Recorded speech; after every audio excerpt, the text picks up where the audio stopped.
à tous, je suis ravie de vous retrouver. Alors, je vais essayer de pousser un petit peu sur ma voix parce qu'apparemment on m'entend pas très bien, donc je verrai ça aussi au montage.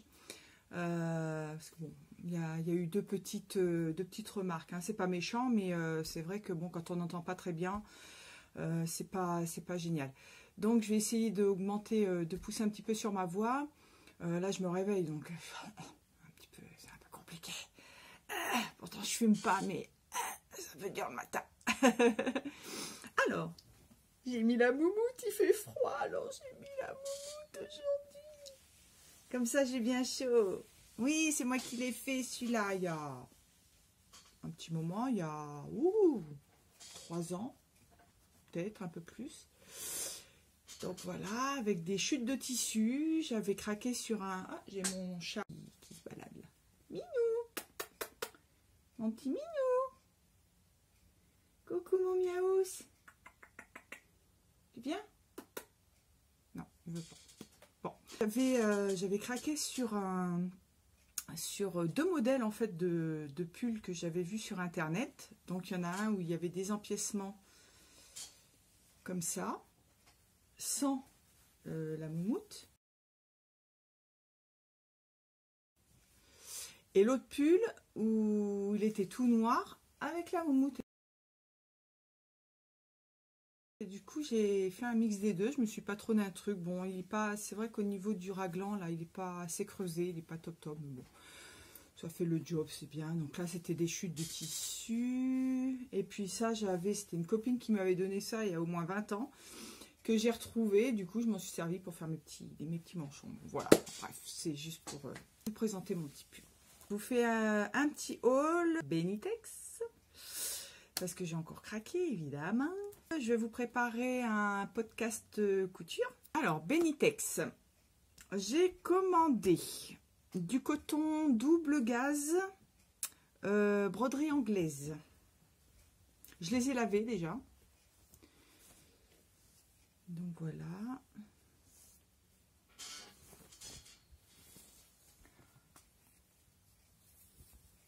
Je vais me faire, je sais pas si je vais me faire une blouse ou une chemise.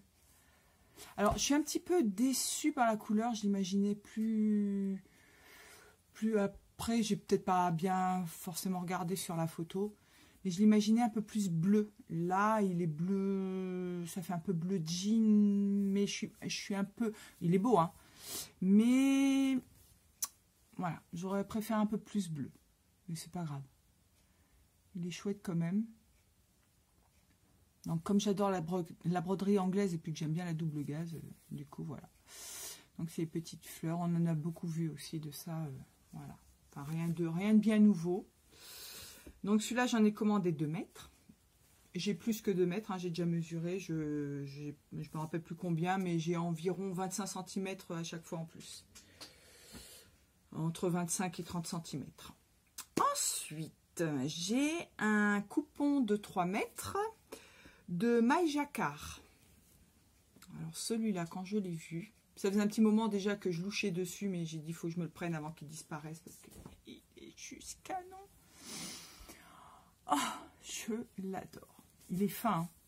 Il est assez fin, il est très extensif. J'ai la table qui bouge en même temps. Attention, attention. Je l'adore. Absolument me faire un pantalon de jogging.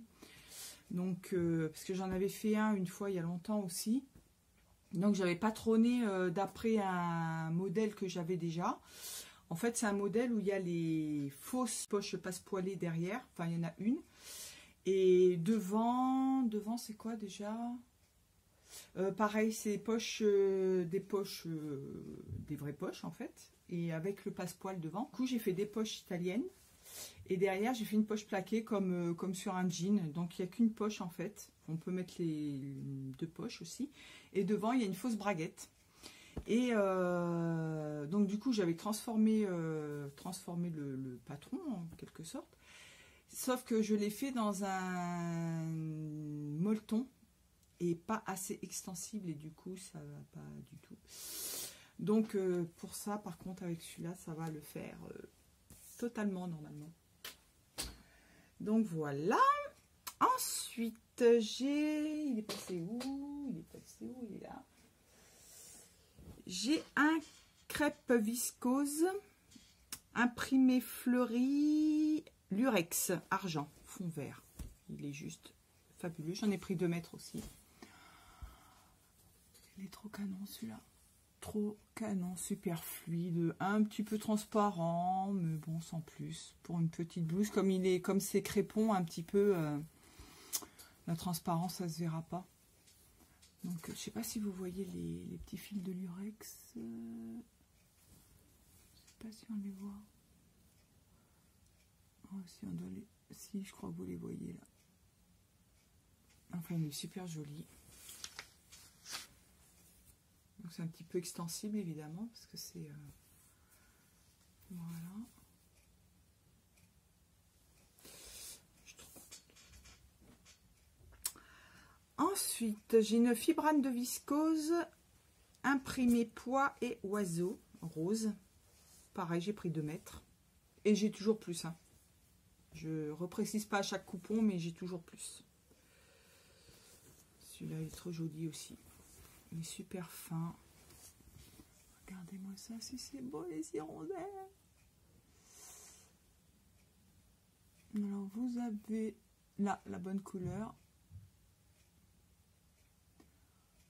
Mais il est super joli, super beau quoi. Là pareil, une petite blouse là-dedans. Alors je fais principalement des hauts. Hein. Je m'en rends compte, je fais que des hauts en fait. Parce que je suis souvent en jean. Je mets rarement des jupes.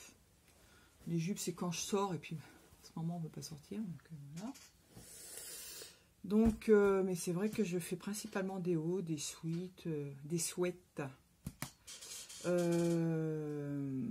ouais, des chemises, voilà. Donc voilà. Après, j'ai... alors, ils appellent ça jersey bébé. C'est du velours éponge vert bouteille. Il est canon, il est canon, il est canon. Il est un petit peu extensible, mais pas... Oui, c'est quand même ça.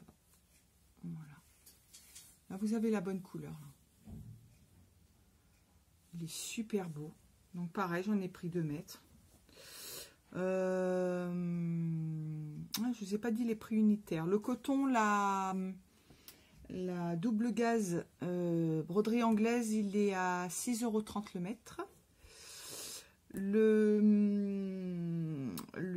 coupon de maille, le coupon de 3 mètres, c'était 8,33 €, pardon. Le crêpe viscose à 4,43 €. La fibrane de viscose avec les oiseaux, c'est 4,60 €. Le velours, il est à 6,58 €. Hors taxe, hein, tout ça. Voilà. Et le dernier, c'est un molleton peluche. Alors, il y a un effet un petit peu chiné là dessus. Je ne sais pas si vous allez le voir. Attention, il y a mon chat qui arrive. Non. Ouais, si vous voyez un petit peu que c'est chiné. Et derrière, c'est du molleton comme ça, tout.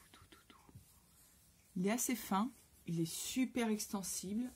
Je crois que Virginie, l'atelier de vie, en a acheté aussi. Je crois que c'est le même qu'elle a acheté. Elle a fait un haul là il y a quelques jours.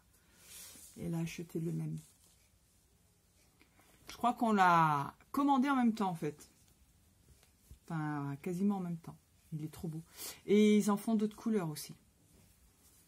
Il est juste canon celui-là. Donc pareil, là je vais me faire un sweat et peut-être quoi que là j'ai que 2 mètres pour faire un survêt complet, ça va être compliqué. Ça va être compliqué parce que je suis grande donc il me faut du métrage.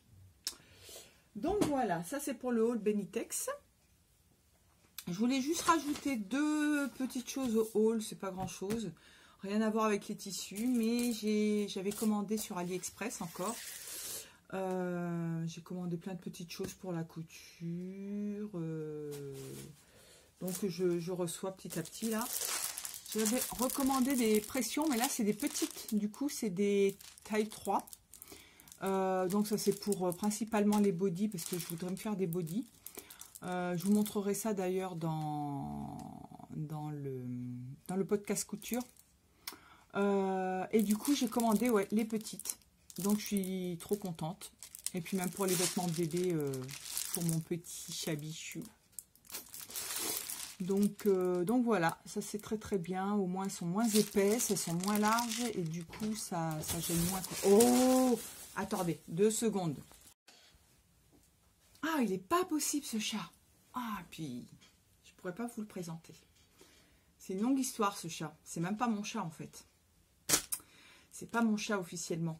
Mais comme la maîtresse, elle n'a pas l'air de s'en occuper des masses, du coup, il est à la maison depuis environ, depuis 5 mois quasiment. Il venait de temps en temps avant. Et puis là, depuis 5 mois, il est toujours chez nous. En fait, on le nourrit, il a sa petite litière, il est bien, il est dorloté, chouchouté, câliné, bisouté. Et en plus, ça nous fait du bien, parce que vu la période qu'on passe, ça nous fait du bien d'avoir un chat à la maison. Il ronronne tout le temps, il est tout mignon, mais par contre, il va dans mes tissus, et ça, je suis pas contente. Mais il est adorable, il est trop mignon, mon petit miaous. Voilà. Donc, oui, donc voilà, ça c'était pour les pressions. J'ai même eu un petit cadeau, j'ai quelques petites pressions en plus, voilà. Bon, elles vont pas toutes ensemble, mais bon, c'est des petits... C'est toujours bon à prendre, moi je suis contente. Donc voilà, par contre, je me souviens plus du prix. Mais bon, c'est pas cher. C'est pas cher. Et sinon, j'ai acheté le dernier Modes et Travaux. Après, ça fait quelques... Ouais, ça fait au moins... Ouais, ça fait bien une semaine que je l'ai. Plus d'une semaine même. Il y a des belles choses dessus. Donc, voilà. J'aurai probablement l'occasion de faire des vêtements avec et de vous présenter ça un peu plus en détail. Mais bon, il est déjà passé dans des vidéos là. Donc c'est Julien. Je me rappelle plus son, je vous mettrai la barre d'infos. Julien qui présente tous les mois une vidéo où il fait la revue de presse couture. Voilà. Pour les magazines. Donc voilà. Et puis attention, je ferai une vidéo un peu plus en détail aussi. Attention, je change le plan de caméra et je vous dis ça tout de suite. Voilà la bête. Et oui, j'ai revendu ma petite recouvreuse et je me suis acheté cette machine de guerre, la Coverlock 3.0 de Pfaff. Voilà, je l'ai installée et je commence à peine à la maîtriser. Donc ma machine à coudre, oui, était vendue normalement sur les autres sites, mais je crois qu'elle était en rupture de stock sur pas mal de sites. Et je voulais absolument celle-là en fait. Et donc je l'ai vue à, je crois, 990 €, il me semble. Je vous mettrai le prix exact. Et là, elle était affichée à 889 €. Donc 100 € de moins, quoi. Sachant que j'ai vendu ma recouvreuse à une copine, donc du coup, ça amortit un petit peu la chute, en fait. Ça amortit un petit peu le prix. Et donc, j'ai trouvé chez Cdiscount. Donc super contente et tout, moins cher. Mais au début j'avais un doute parce qu'en fait ils font la même mais qui fait juste surjeteuse je crois. Et qui est vendue du coup à 889 € la surjeteuse, mais sur les autres sites. J'avais un peu peur, je me suis dit mince si ça se trouve. Puis des fois c'est Cdiscount. J'ai commandé une fois un matelas, il devait mesurer 22 ou 23 cm et puis le truc il est arrivé, il était petit comme ça quoi. Donc, enfin voilà, moi j'avais un petit peu peur. Et dans le descriptif, il y avait bien marqué surjeteuse recouvreuse. Donc j'ai dit bon, voilà. Et puis il y avait marqué Coverlock 3.0. Donc normalement la 3.0 elle fait surjeteuse et recouvreuse. Donc j'ai dit allez, on y va, on commande. Je reçois le colis, j'étais trop contente. Déjà quand j'ai vu le colis, j'ai pesé, j'ai fait waouh, ça n'a rien à voir avec la petite que j'avais avant. C'était une Brother Stitch. Je me rappelle plus. Ça, je vous en avais parlé dans mon atelier tour. Et donc voilà, alors je commence à déballer le carton et tout. Je suis trop contente. Je sors la machine. Déjà, je vois le monstre à côté. Elle est 2 fois plus grosse que l'autre en fait. Et là, en plus, j'ai pas sorti la table parce que j'ai la petite tablette qui va avec. Donc là, j'étais trop contente parce que je pensais que c'était une option. Et visiblement non. Et je sors le manuel. Je dis bon, allez, je vais regarder. Et surprise, le manuel en italien. Mais juste en italien en fait. J'ai trouvé ça bizarre parce que normalement, il y a tout... Enfin, a priori, il y a italien, anglais, espagnol, français. Il y a plusieurs langues quand même, allemand, voilà. Là, c'était que en italien. Je fais, ouais, ok. Il dit, bon, ben, on va aller sur Internet, puis on va télécharger le manuel en français, quoi. Ça n'a pas été forcément évident, mais je l'ai trouvé, du coup, attendez. Du coup, je me suis mis dans un petit porte-vue. Il y a du boulot, hein. Je vous ferai un petit détail, parce que j'ai regardé pareil sur YouTube, il y a des vidéos sur cette machine, il y a des vidéos explicatives, mais tout en anglais, qui sont pas forcément bien filmées, c'est pas top, je trouve. Et du coup, si vous en avez besoin, je peux vous faire une vidéo détaillée. Je vais attendre de la maîtriser un petit peu parce que c'est pas évident. Honnêtement, c'est pas évident, faut pas se tromper. Alors, il y a 5 positions d'aiguille. Il y a deux boucleurs. Faut que je m'habitue en fait. Là, j'ai commencé un petit peu à maîtriser, mais faut s'habituer. Il faut vraiment pas se tromper. Alors, à chaque fois, pour chaque point, on a un détail comme ça qui nous dit ce qu'on doit mettre. On a tout ça à régler en fait. Donc il y a les positions d'aiguille. Alors attendez, il y a l'ATD. Donc ça je sais pas, je crois que c'est l'entraînement, mais je suis pas sûre. Là il y a les aiguilles à enfiler. Il y a le point à régler, la longueur de point. Il y a la largeur de coupe pour le surjet. Il y a le différentiel des griffes. C'est vraiment pas, c'est pas évident. Hein. Honnêtement, c'est pas évident. Et puis, les petites vis que j'avais achetées sur AliExpress, dont je vous avais parlé, les minuscules qui tiennent les aiguilles, eh ben, j'ai bien fait d'en acheter parce que j'en ai 5 sur la machine. Donc, si j'en perds, eh ben, je serais bien contente de les avoir. Hein. Et du coup, c'est la première chose que j'ai vérifiée quand je les ai vues. J'ai essayé, j'ai dit nickel, ça passe et tout. J'en ai donné 3 ou 4 à ma copine qui m'a acheté la recouvreuse. Comme ça, elle a de quoi, si jamais elle en perd une, elle a de quoi faire le changement. Donc voilà, donc ça c'était pour vous présenter ma nouvelle machine. Et j'en ai commandé une autre. Une FAF aussi, c'est la Passport 2.0. Qui doit remplacer ma petite singère là, mais pour l'instant elle n'est pas en stock et du coup je l'attends avec impatience. Elle devrait arriver si tout va bien au mois d'avril, donc on verra. Je vous reprends pour la suite pour le podcast.